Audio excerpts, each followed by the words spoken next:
Madalas kapag gusto nating mag-ipon ay sinisimulan natin to sa investment. And itong investment pala dapat huli na kasi ito yung bubong ng ating financial foundation. Nakakalimutan natin yung sa baba, yung mabuild ng tama yung financial foundation natin. Importante pala meron tayong healthcare. Ito yung hindi lang short term, meron din dapat tayong long term healthcare. And then meron tayong sapat na protection or life insurance kung breadwinner ka. And emergency fund, ito yung savings natin na mahuhugot in case of emergency. And importante rin na yung utang natin na ma-manage natin, na babayaran natin. At kung pwede nga, zero debts tayo. And kung gusto natin i-build ng tama itong financial foundation, maganda na tignan din natin na magkaroon ng healthcare, life insurance at investment. At para ma-jumpstart ang ating solid financial foundation, pwede ka magsimula sa Kaiser na dito 3-in-1 na, kaya tinatawag na level 1 investing.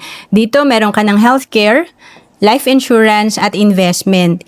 Ito ay 7 years to pay lang, 20 years maturity. At ito rin ang savings program na sinimulan ko noong 2012. Magkano ba ang premium sa Kaiser? Depende yan sa edad natin. Again, ang Kaiser ay 7 years to pay. Kung ikaw ay nasa 10 to 40 years old, ang minimum plan natin nasa Plan K45 na around 2,647 per month lang or 27,000 per year.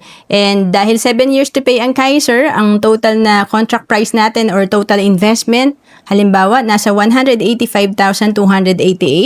And then, ang projected maturity value nito after 20 years, pag nag-mature, ito ay nasa 524,776. And kung ang edad mo naman ay nasa 41 to 50 years old, pwede ka sa Plan K60, ito yung minimum plan natin. Nasa 247,050 ang total investment mo or around 35,000 per year. And ang projected fund mo nasa almost 700,000 pag ito ay nag-mature. And kung ang edad mo naman ay 51 to 60, pwede ka pang humabol.